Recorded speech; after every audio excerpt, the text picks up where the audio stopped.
तब प्रेम से बोलो गौरी पुत्र गणेश की जय। ओम नमः शिवाय। हर हर महादेव। आज के वीडियो में आप श्रवण करेंगे भगवान भोलेनाथ की पौराणिक कथा। सूत जी कहते हैं, राज सिंहासन प्राप्त कर लेने पर वीर राजा भद्रायु ने किसी समय अपनी धर्मपत्नी के साथ रमणीय वन में प्रवेश किया। वहां उन्होंने देखा कुछ ही दूर पर एक ब्राह्मण पति पत्नी चिल्लाते हुए भागे जाते हैं और कोई बाघ उनका पीछा कर रहा है। वे दोनों पति पत्नी कह रहे थे, महाराज, हाय राजन, हे करुणानिधि, हमारी रक्षा कीजिए, रक्षा कीजिए। ये पुकार सुनकर राजा ने अपना धनुष उठाया। इतने में ही वे व्याघ्र आ पहुंचा। उसने ब्रह्माणी को पकड़ लिया। वे हाय नाथ, हाय नाथ, हाय प्राण वल्लभ, हाय शंभु, हाय जगदीश्वर आदि कहकर विलाप करने लगी। व्याघ्र बड़ा भयानक था। उसने ज्यों ही ब्राह्मणी को पकड़ा, त्यों ही राजा भद्रायु ने अपने तीखे बाणों से उसके मर्म में आघात किया, किंतु वे महाबली व्याघ्र उन बाणों से तनिक भी व्यथित नहीं हुआ। ब्राह्मणी को बल पूर्वक खींचकर दूर निकल गया। अपनी पत्नी को व्याघ्र के पंजे से पड़ी हुई देख ब्राह्मण को बड़ा दुख हुआ। वे विलाप करने लगा, हाय प्रिय, हाय कांते, हाय पतिव्रते, मुझे यहाँ अकेला छोड़कर तुम परलोक में कैसे चले गए? तुमको छोड़कर मैं कैसे जीवित रह सकता हूँ? राजन, तुम्हारे वे बड़े बड़े अस्त्र शस्त्र कहाँ हैं, जिनकी बड़ी प्रशंसा सुनी जाती थी? वे महान धनुष अब क्या हो गया, कहाँ चला गया? तुम्हारा 12,000 हाथियों से भी अधिक बल कहाँ गया? तुम्हारे शंख, खड्ग तथा मंत्र अस्त्र विद्या से क्या लाभ हुआ? दूसरों को क्षीण होने से बचाना क्षत्रिय का परम धर्म है। धर्मज्ञ राजा अपना धन और प्राण देकर भी शरण में आए हुए दीन दुखियों की रक्षा करते हैं। जो पीड़ितों की प्राण रक्षा नहीं कर सकते, ऐसे लोगों के जीवन की अपेक्षा तो उनकी मृत्यु ही श्रेष्ठ है। इस प्रकार ब्राह्मण का विलाप और उसके मुख से अपने पराक्रम की निंदा सुनकर राजा ने शोक से मन ही मन इस प्रकार विचार किया, अहो, आज भाग्य के उलट फेर से मेरा पराक्रम नष्ट हो गया है, मेरे धर्म का भी नाश हो गया। अथ अब मेरी संपदा, राज्य और आयु का भी निश्चय ही नाश हो जाएगा।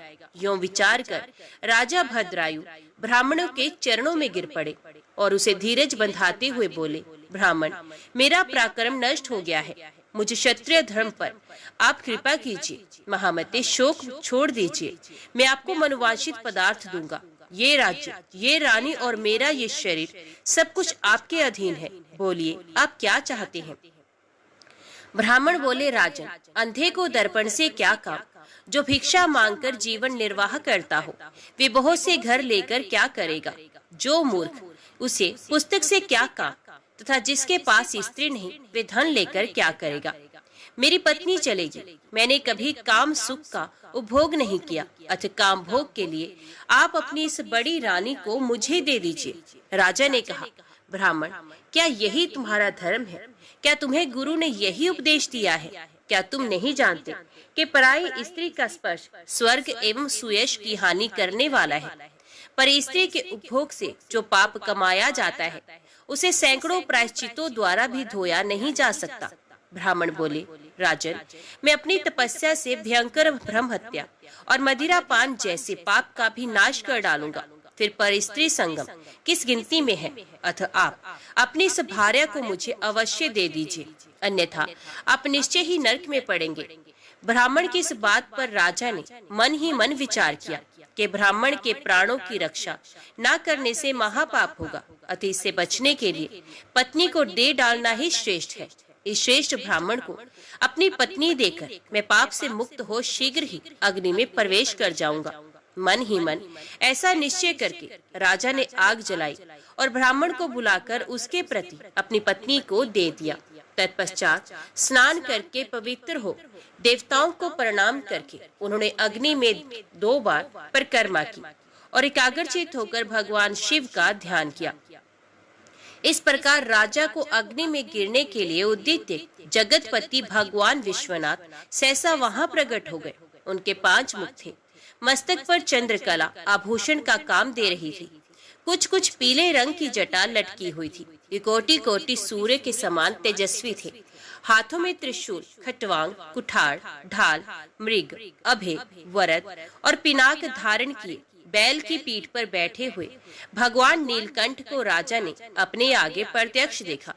उनके दर्शन जनित आनंद से युक्त हो राजा भद्रायु ने हाथ जोड़कर स्तवन किया।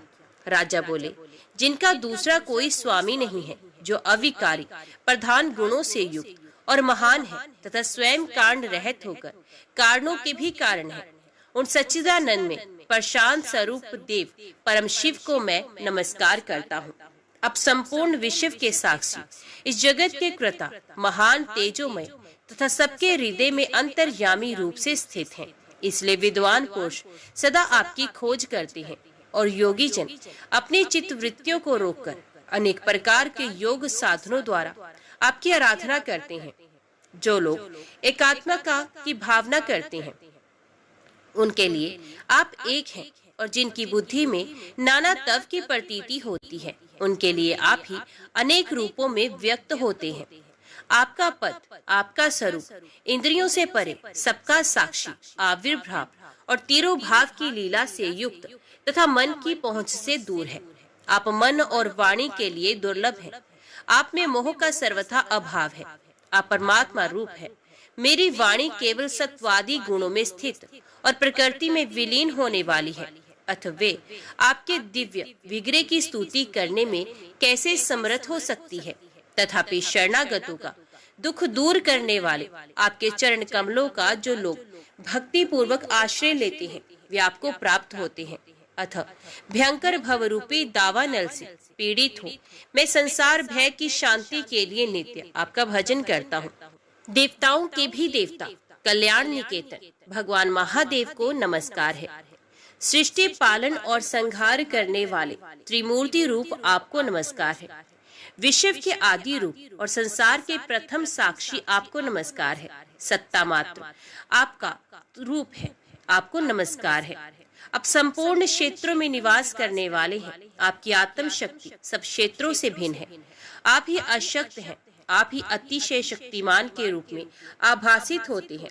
आप भूमा परमेश्वर को नमस्कार है। आप नित्य, निराभाव, सत्य, ज्ञानमय, विशुद्ध अंतरात्मा है। सबसे दूर और समस्त कर्मों से मुक्त हैं। आपको प्रणाम है। आप वेदांत द्वारा जानने योग्य तथा वेद के मूल भाग में निवास करने वाले हैं। आपको प्रणाम है। आपकी चेष्टाएं विवेक युक्त एवं पवित्र होती हैं। आप त्रिगुणमय वृत्तियों से सर्वथा दूर हैं। आपको नमस्कार है। आपका पराक्रम कल्याणमय है। आप कल्याण में फल देने वाले हैं। आपको नमस्कार है। आप अनंत, महान, शांत एवं शिव रूप हैं। आपको नमस्कार है। आप अघोर, सौम्य, अत्यंत घोर और घोर पाप राशि का विदारण करने वाले हैं। संसार बंधन के बीजों को भून डालने वाले सर्वश्रेष्ठ गुरु भगवान भर्ग को नमस्कार है। मोह रहित एवं निर्मल आत्म गुणों वाले आपको नमस्कार है। जगदीश्वर, सनातन देव शंकर, विरूपाक्ष रुद्र, अविनाशी मृत्युंजय, मेरी रक्षा कीजिए।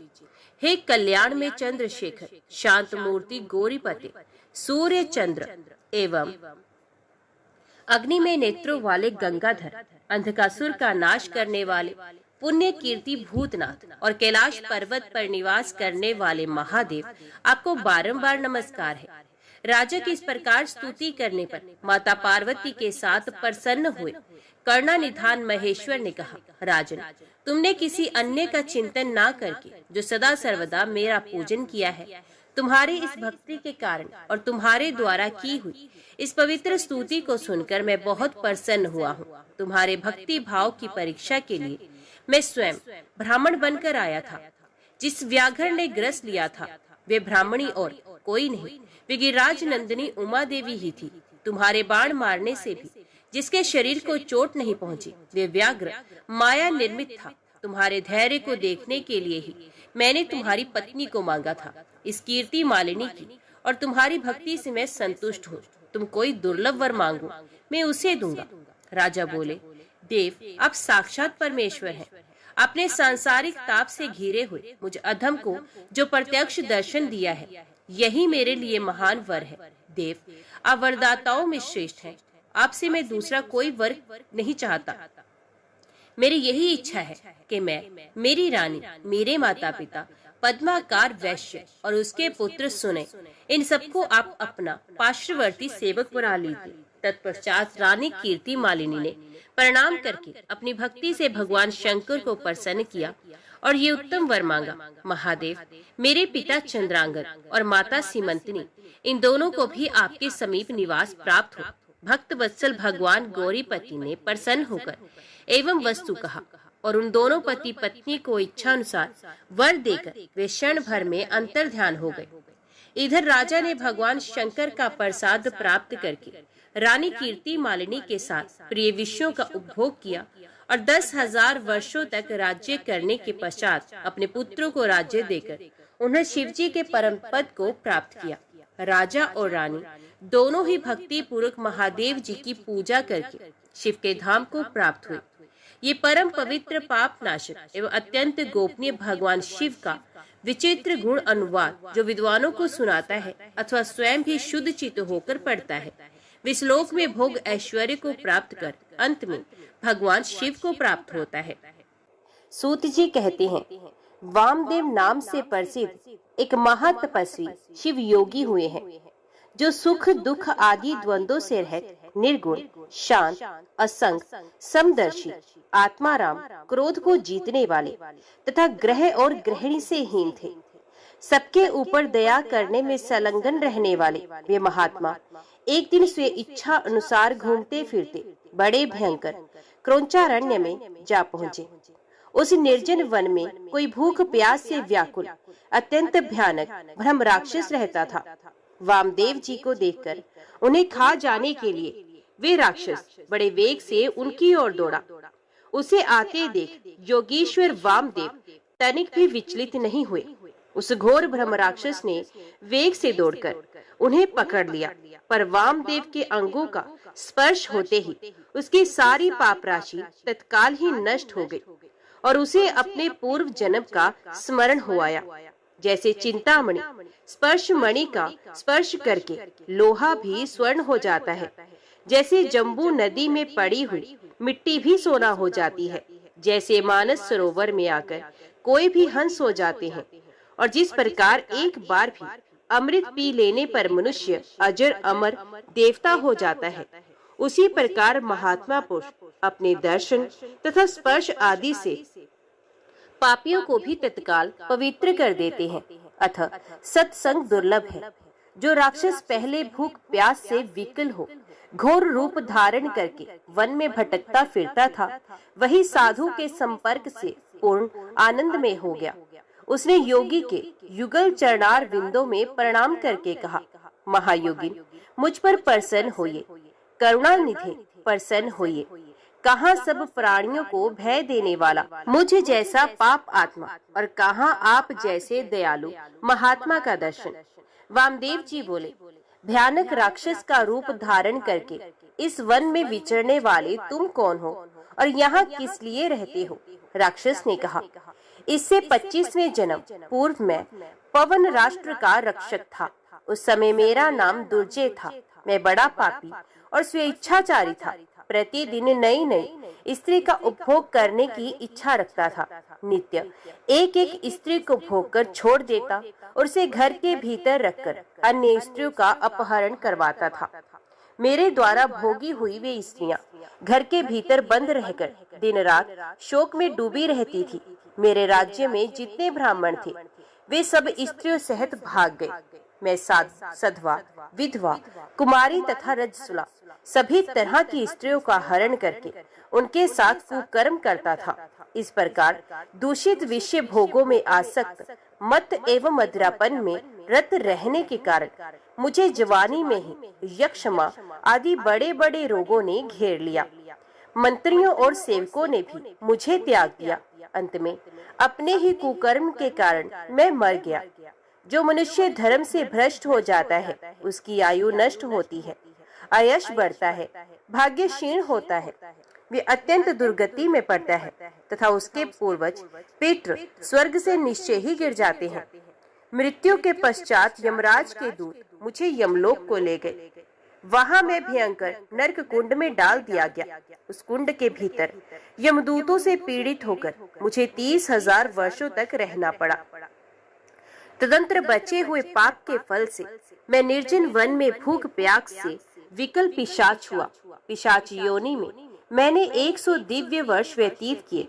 फिर दूसरे जन्म में व्याघ्र, तीसरे में अजगर, चौथे में भेड़िया, पांचवें में सुअर, छठे में गिरगिट, सातवें में कुत्ता, आठवें में सियार, नवें में नीलगाय, 10वें में मृग, 11वें जन्म में वानर, 12वें में गिद्ध, 13वें में नेवला, 14वें में कोआ, 15वें में रीछ, 16वें में वन मुर्गा, 17वें में गधा, 18वें में बिलाव, 19वें में मेढक, 20वें में कछुआ, 21वें में मछली, 22वें में चूहा, 23वें में उल्लू, 24वें में जंगली हाथी और 25वें जन्म में मैं ब्रह्म राक्षस हुआ। इस समय आपके शरीर के स्पर्श मात्र से मेरी पूर्व जन्मों की स्मृति जाग उठी है। आपके संग से मेरे मन में वैराग्य एवं प्रसन्नता हुई है। महामते, ऐसा प्रभाव आपको कैसे प्राप्त हुआ?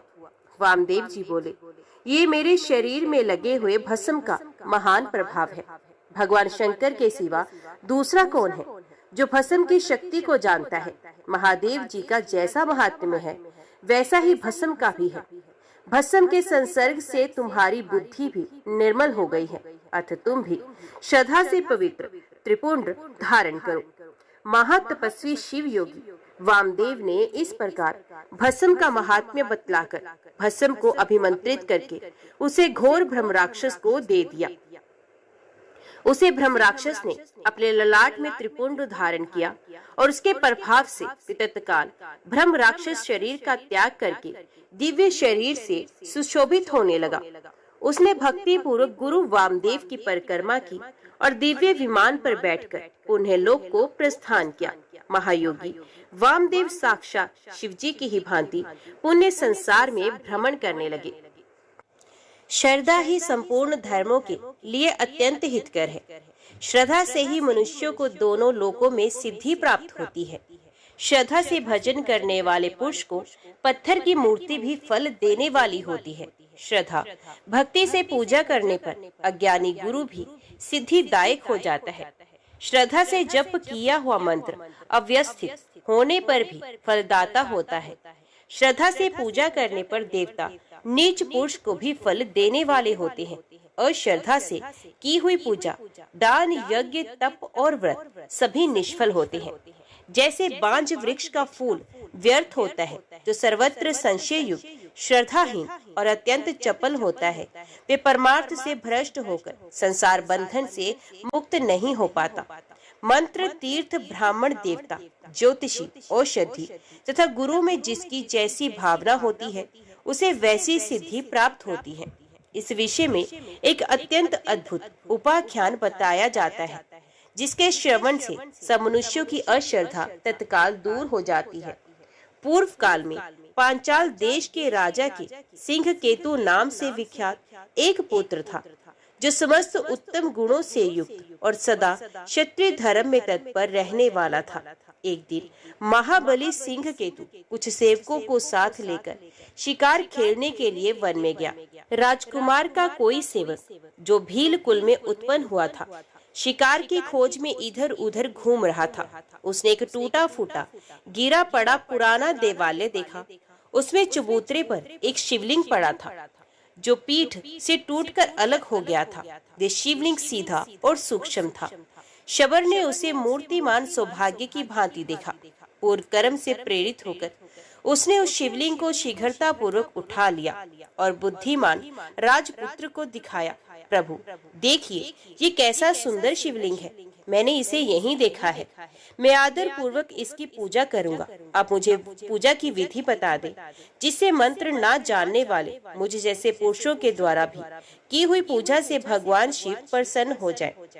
निषाद की इस प्रकार पूछने पर परिहास कुशल राजकुमार ने हंसकर कहा, शिवलिंग को शुद्ध आसन पर स्थापित करके सदा संकल्प पूर्वक नूतन जल से अभिषेक करें।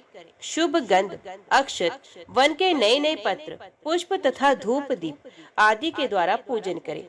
चिता का भस्म चढ़ाएं और अपने भोजन करने योग्य अन्न के द्वारा भगवान को नैवेद्य लगाएं। पुनः धूप दीप आदि उपचारों को अर्पित करें। यथा योग्य नृत्य, वाद्य और गीत आदि की भी व्यवस्था करें। फिर नमस्कार करके विधि पूर्वक भगवान का प्रसाद ग्रहण करना चाहिए। ये मैंने तुम्हें शिव पूजन की साधारण विधि बताई है।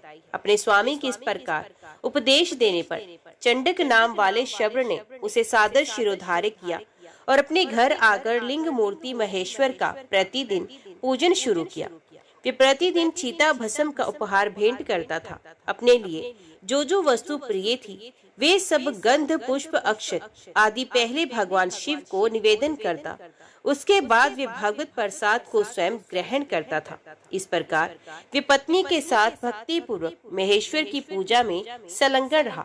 इस आराधना में उसके कई वर्ष बीत गए। एक दिन वे शब्द जब शिव पूजा के लिए बैठा तब देखता है कि पात्र में चिता का भस्म तनिक भी शेष नहीं। तब वे तुरंत उठकर दूर दूर तक चिता भस्म ढूंढता हुआ घुमाया, किंतु कहीं भी उसे चिता भस्म नहीं मिला। अंत में वे थककर घर लौट आया और अपनी पत्नी को बुलाकर उसने कहा, प्रिय, चिता भस्म तो मुझे नहीं मिला, बताओ अब क्या करूं? आज मुझ पापी के शिव पूजन में विघ्न पड़ गया। पूजा के बिना मैं क्षण भर भी जीवित नहीं रह सकता। पति को इस प्रकार व्याकुल देख शब्र की स्त्री ने कहा, नाथ डरिए मत, मैं उपाय बताती हूँ। ये अपना घर बहुत दिनों का पुराना हो गया है। मैं इसमें आग लगाकर उस अग्नि में प्रवेश कर जाऊंगी। इससे आपके लिए बहुत सा चिता भस्म तैयार हो जाएगा।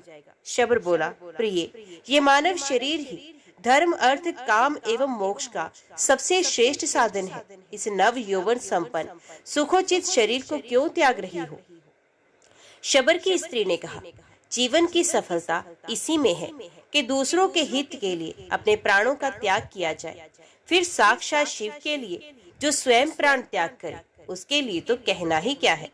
मैंने कौन सी घोर तपस्या की है जिससे भगवान शिव की प्रीति के लिए प्रज्वलित अग्नि में अपने शरीर का त्याग करती हूँ। अपनी पत्नी की इस प्रकार स्थिर बुद्धि और शिव भक्ति देखकर दृढ़ संकल्प वाले शब्र ने तथास्तु कहकर उसकी सराहना की।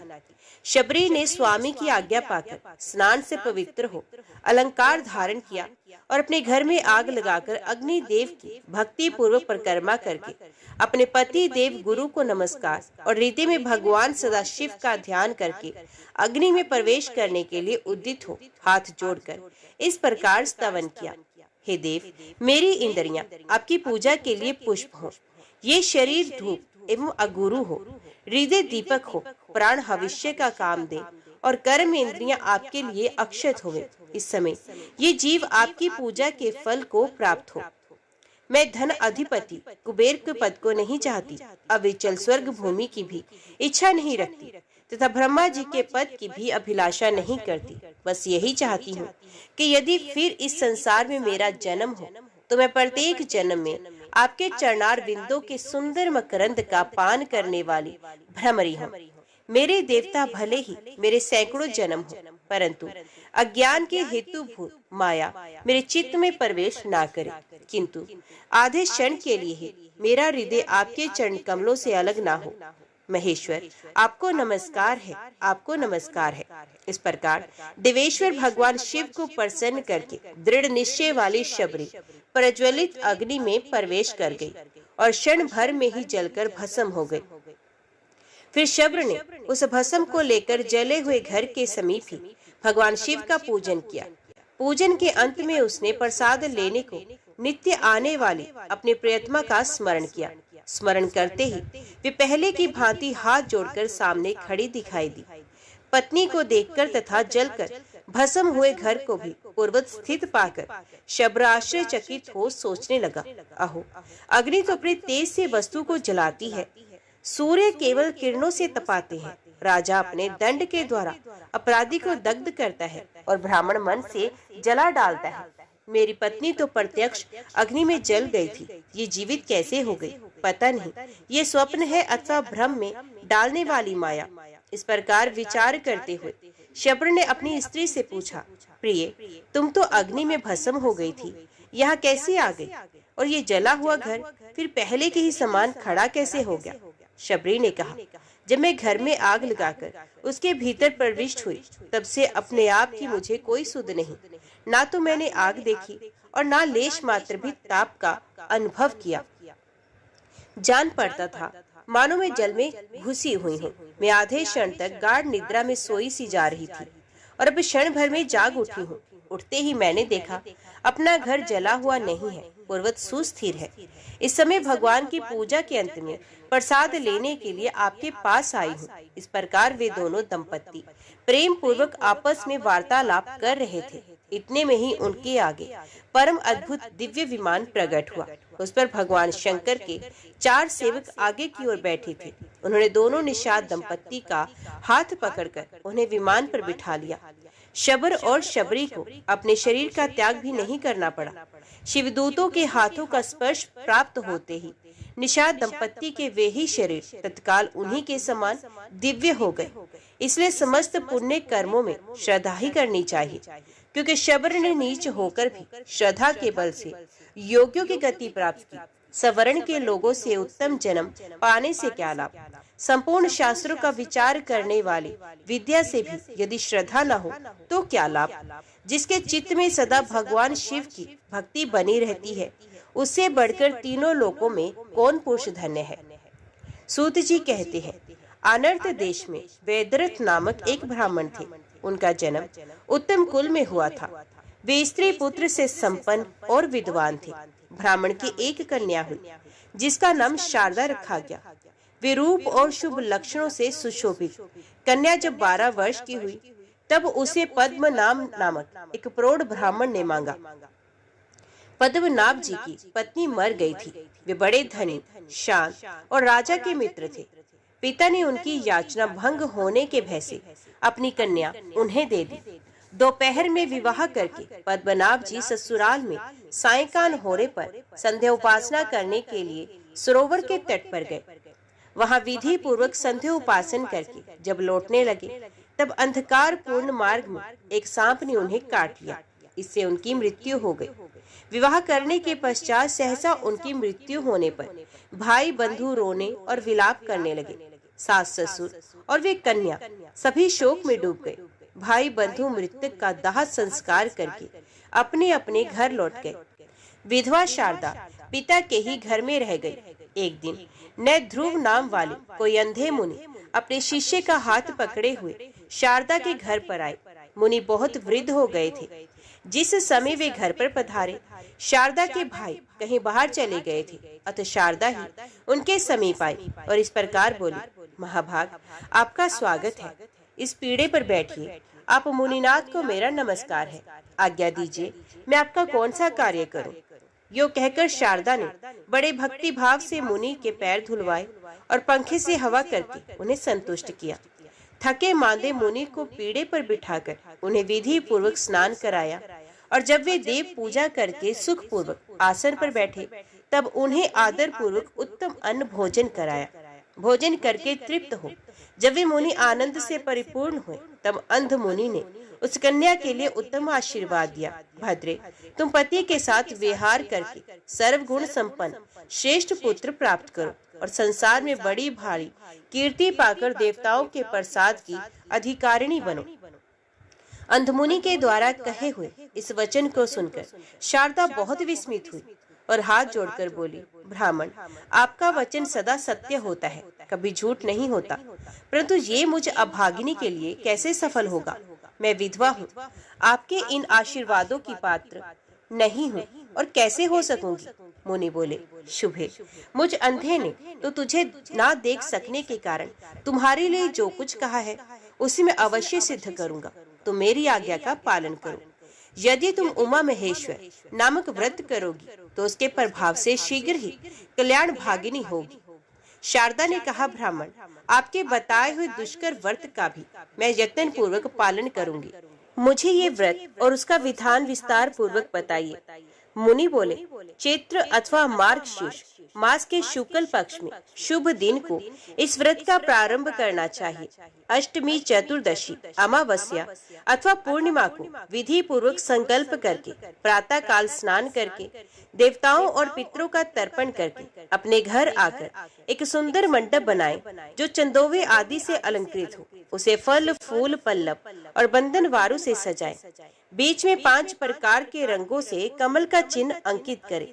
उसके मध्य भाग में धान्य अथवा चावलों की राशि करके उसके ऊपर कुशा रखें और उस कुशा के ऊपर जल पूर्ण कलश स्थापित करके उसके ऊपर रंगा हुआ वस्त्र रखें।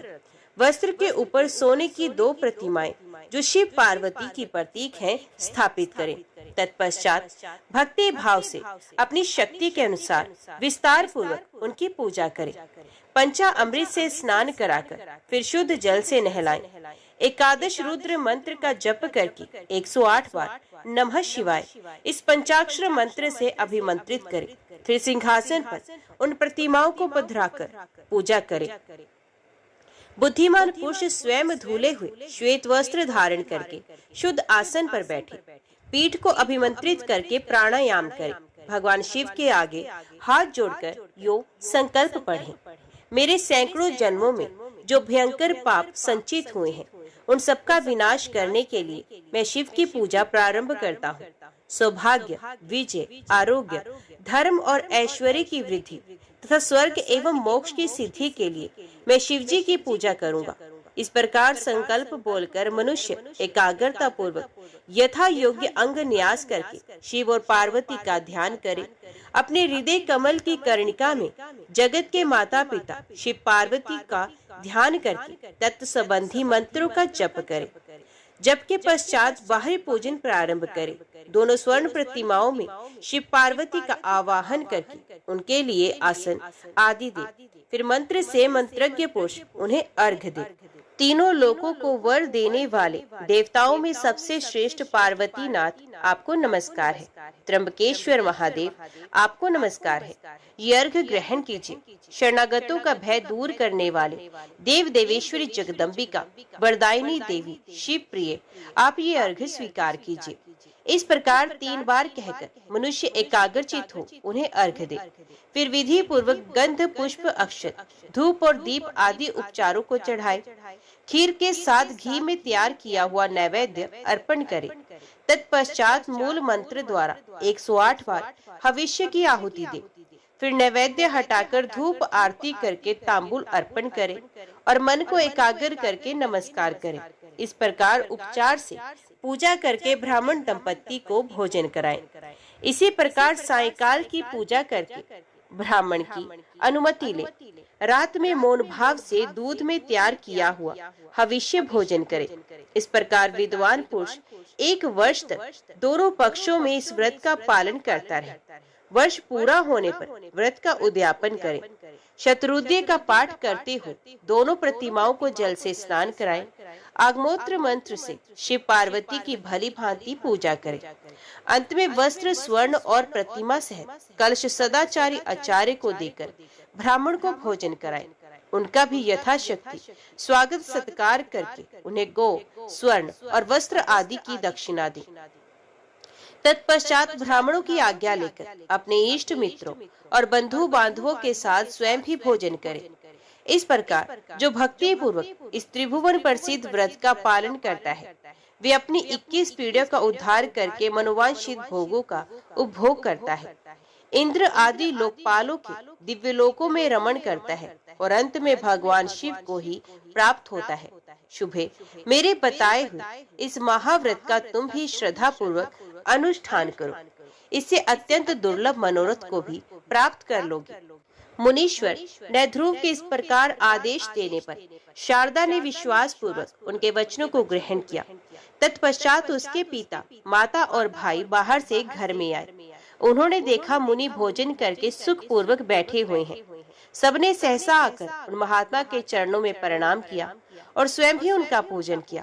साध्वी शारदा ने उस श्रेष्ठ मुनि का पूजन किया है और मुनि ने उसे अनुग्रह पूर्वक व्रत का उपदेश दिया है। ये सब सुनकर उसके भाई बंधुओं को बड़ा हर्ष हुआ। वे सब हाथ जोड़कर बोले, मुने, आज आपके आगमन मात्र से हम सब लोग धन्य हो गए। हमारा समस्त कुल पवित्र हो गया और ये घर भी सार्थक हो गया। आप हमारे घर के पास ही निवास करें। और ये घर का मठ है। ये स्नान पूजा के लिए बहुत उपयोगी है, अतः इसी में रहिए। इस प्रकार प्रार्थना करने पर उन मुनिश्रेष्ठ ने बहुत अच्छा कहकर ब्राह्मण के उत्तम मठ में निवास किया। इस प्रकार मुनि के समीप नियम में मन लगाकर उस महाव्रत का पालन करती हुई शारदा का 1 वर्ष पूरा हो गया। वर्ष व्यतीत होने पर उसने पिता के घर में ही ब्राह्मण भोजन पूर्वक भली भांति व्रत का उद्यापन किया। उन ब्राह्मण को यथा योग्य दक्षिणा देकर प्रणाम पूर्वक विदा किया। माता पिता ने उसके इस कार्य की बड़ी प्रशंसा की।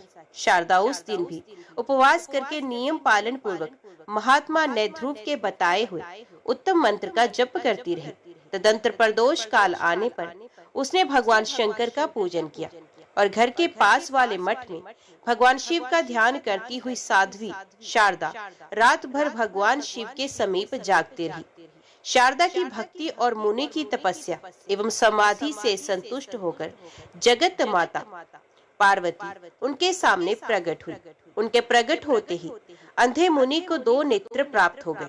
अपने सम्मुख प्रकट हुई जगत माता पार्वती का दर्शन करके वे मुनि और वे ब्राह्मण कन्या दोनों उनके चरणों में गिर पड़े। तब उन दोनों को उठाकर पार्वती देवी ने बड़े प्रेम से कहा, मुनि श्रेष्ठ, मैं तुम्हारे ऊपर प्रसन्न हूँ। पाप रहित पुत्री शारदा, तुम्हारे ऊपर भी मैं प्रसन्न हूँ। बोलो, तुम्हारी रुचि के अनुसार कौन सा देव दुर्लभ वर प्रदान करूं? मुनि बोले, देवी, ये शारदा नाम की कन्या विधवा हो गई है। मैंने अंधा होने के कारण इस बात को ना जानकर इसकी सेवा से संतुष्ट हो ये आशीर्वाद दिया कि तुम अपनी पति के साथ चिरकाल तक विहार करके उत्तम पुत्र प्राप्त करो। जगदम्बा, आप मेरे इस वचन को सत्य करें। आपको नमस्कार है। श्री पार्वती देवी ने कहा, ब्राह्मण, ये शारदा पूर्व जन्म में एक द्राविड़ ब्राह्मण की द्वितीय पत्नी थी। उस समय इसका नाम भामिनी था। भामिनी अपने पति की बड़ी प्यारी थी। अपनी रूप माधुरी से परम मनोहर दिखाई देने वाली भामिनी ने रूप वशीकरण आदि छलपूर्ण उपायों से पति को अपने वश में कर लिया। वे मोहग्रस्त ब्राह्मण अपनी छोटी पत्नी में ही आसक्त होने के कारण अपनी ज्येष्ठ एवं पतिव्रता पत्नी के पास कभी नहीं गया। पति समागम से वंचित होने से वे स्त्री पुत्रहीन रह गई। इससे वे मन ही मन सदा संतप्त रहती थी और उसी दशा में समय अनुसार उसकी मृत्यु हो गई। भामिनी के घर के पास एक तरुण ब्राह्मण रहता था। वे इस सुंदरी को देखकर मोहित हो गया था। एक दिन उसने काम से आतुर होकर इसका हाथ पकड़ लिया। उस समय इसने क्रोध से लाल आंखें करके उसे दूर भगा दिया। वे दिन रात इसी का चिंतन करते करते मृत्यु को प्राप्त हुआ। इसने स्वामी को मोहित करके जो उन्हें ज्येष्ठ पत्नी से विमुख किया था, उसी पाप से इस जन्म में विधवा हुई। जो स्त्रियां संसार में पति पत्नी में वियोग कराती हैं, उन्हें 21 जन्मों तक बाल्यावस्था में विधवा होना पड़ता है।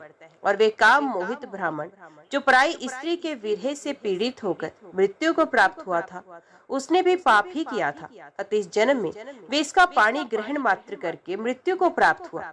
पूर्व जन्म में जो इसका पति था, वे इस समय पांडे देश में एक श्रेष्ठ ब्राह्मण के रूप में उत्पन्न हुआ है। उसके पास धन संपत्ति, स्त्री तथा सुख भोग की सामग्री सब कुछ है। ये शारदा अपने उसी पति के साथ प्रत्येक रात्रि में स्वप्न अवस्था में समागम करके जागरण काल की अपेक्षा भी श्रेष्ठ रति सुख का अनुभव करे। स्वप्न अवस्था में पति समागम से ये कुछ ही समय में वेद वेदांगों के प्रांगण विद्वान पुत्र प्राप्त कर लेगी। ये ब्राह्मण देवता भी स्वप्न में अपने साथ चिर समागम से इसके गर्भ से उत्पन्न हुए पुत्र को सदैव देखा करेंगे। महामुने, पूर्व जन्म में इसने मेरी आराधना की है और इसी को वर देने के लिए मैं प्रकट हुई हूँ।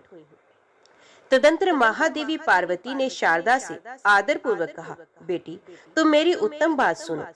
जब कभी भी किसी देश में अपने स्वप्न में देखे हुए पूर्व पति को देखना, तब समझ लेना कि यही मेरे पुरातन पति हैं। वे ब्राह्मण भी तुम्हें देखकर पहचान लेंगे।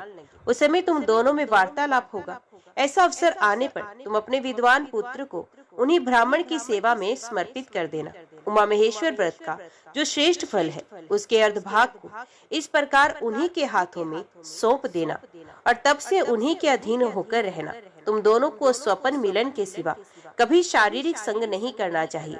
समय आने पर वे श्रेष्ठ ब्राह्मण जब मृत्यु को प्राप्त होंगे, तब उन्हीं के साथ चिता की अग्नि में प्रवेश करके तो मेरे धाम को प्राप्त होगी।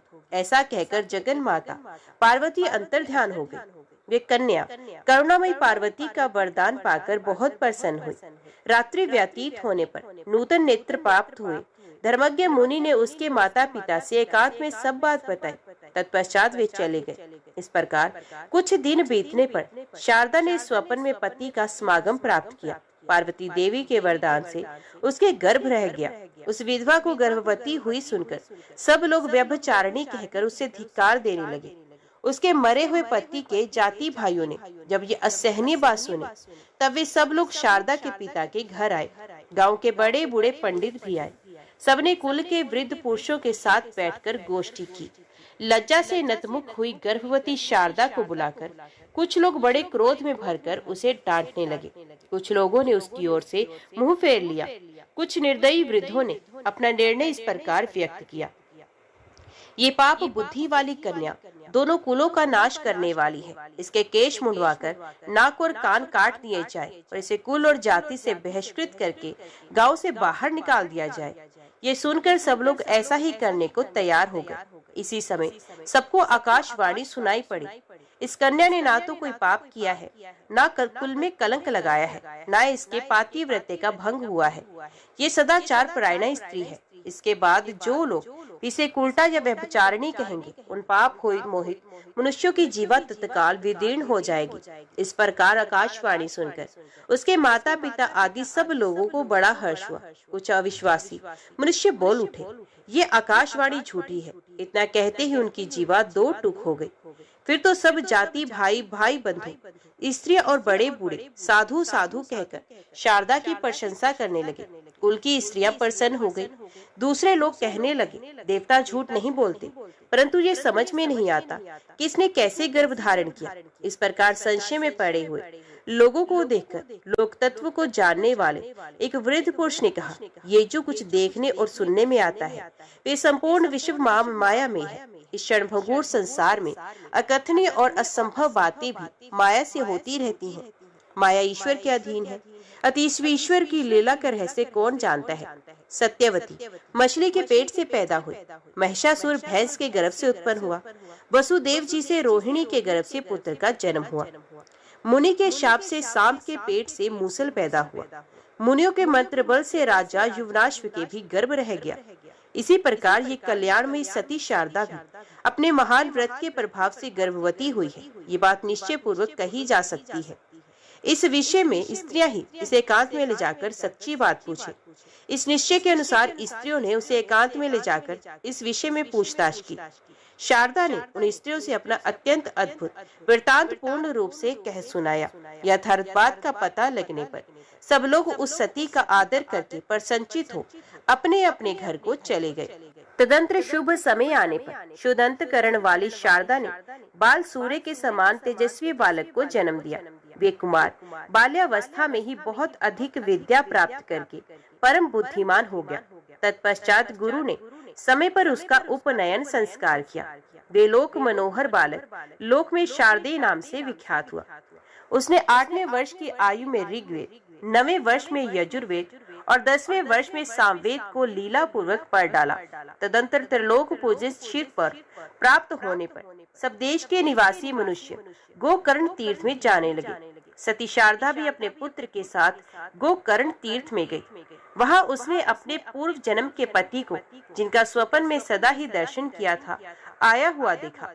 वे ब्राह्मण बंधुओं से घिरे हुए थे। उन्हें देखकर शारदा प्रेम मगन हो गई और उन्हीं की ओर दृष्टि लगाए खड़ी रही। ब्राह्मण भी रूप और लक्षणों से पहचानी हुई तथा स्वप्न में सदा भोगी जाने वाली उस स्त्री को और स्वप्न में ही अपने से उत्पन्न हुए उस कुमार को भी देखकर आश्चर्यचकित हो उसके समीप आए और इस प्रकार बोले, कल्याणी, तुम कौन हो? किसकी स्त्री हो? किसकी पुत्री हो? कौन सा तुम्हारा देश है? उनके द्वारा इस प्रकार पूछे जाने पर उस स्त्री ने बाल्यावस्था में अपने विधवा होने का सब वृतांत कहा। तब ब्राह्मण ने पुनः प्रश्न किया, देवी, ये किसका पुत्र है?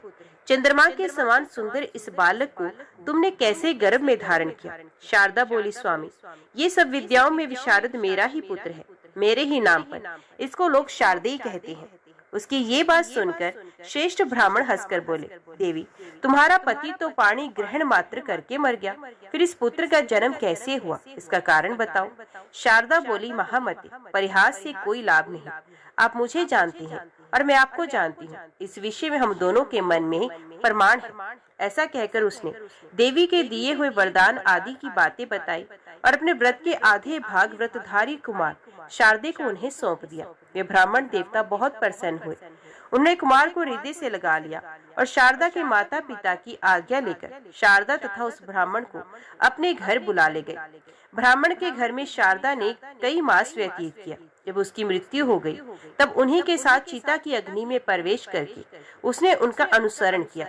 फिर भी दोनों दिव्य दंपत्ति होकर दिव्य विमान पर बैठे और भगवान शिव के लोक में चले गए। इस प्रकार मैंने ये पवित्र उपाख्यान सुनाया, जो पढ़ने और सुनने वाले को भोग और मोक्ष प्रदान करता है। प्रतिदिन भगत स्वंदी उत्तम कथा के श्रवण से मनुष्य परम गति को प्राप्त होता है। पुण्य क्षेत्र में निवास करने से चित्त शुद्ध होता है। उत्तम कथा के सुनने से मनुष्य जिस प्रकार उत्तम गति को पाता है, उस प्रकार अन्य उत्तम व्रतों से नहीं, अन्य व्रतों से उसकी बुद्धि वैसी उत्तम नहीं होती। जैसे बार बार शोधन करने पर दर्पण निर्मल होता है, वैसे ही सत्कथा श्रवण से चित्त अधिकाधिक शुद्ध होता है। चित्त शुद्ध होने पर मनुष्यों के द्वारा शिव जी का ध्यान सिद्ध होता है। ध्यान से पुण्यात्मा पुरुष मन, वाणी और शरीर द्वारा संचित समस्त पाप राशि को धोकर भगवान शिव के परम पद को प्राप्त होते हैं। अतः जिन्होंने अपना पुण्य भगवान शिव के चरणों में समर्पित कर दिया है, उन लोगों के लिए भगवान शिव की उत्तम कथा का श्रवण कीर्तन ही सर्वोत्तम साधन है, क्योंकि कथा से ध्यान सिद्ध होता है और ध्यान से कैवल्य की प्राप्ति होती है। मुनिवरों, आप सब लोग बड़े सौभाग्यशाली हैं। आपका ही जीवन सफल है, क्योंकि आप लोग सदा भगवान शिव के उत्तम कथा अमृत रस का सेवन करते हैं। इस जीव जगत में वस्तुत उन्हीं का जन्म सफल है, जिनका मन सदा भगवान विश्वनाथ का ध्यान करता है। वाणी उनके गुण गाती है और दोनों कान उन्हीं के कथा सुनते हैं।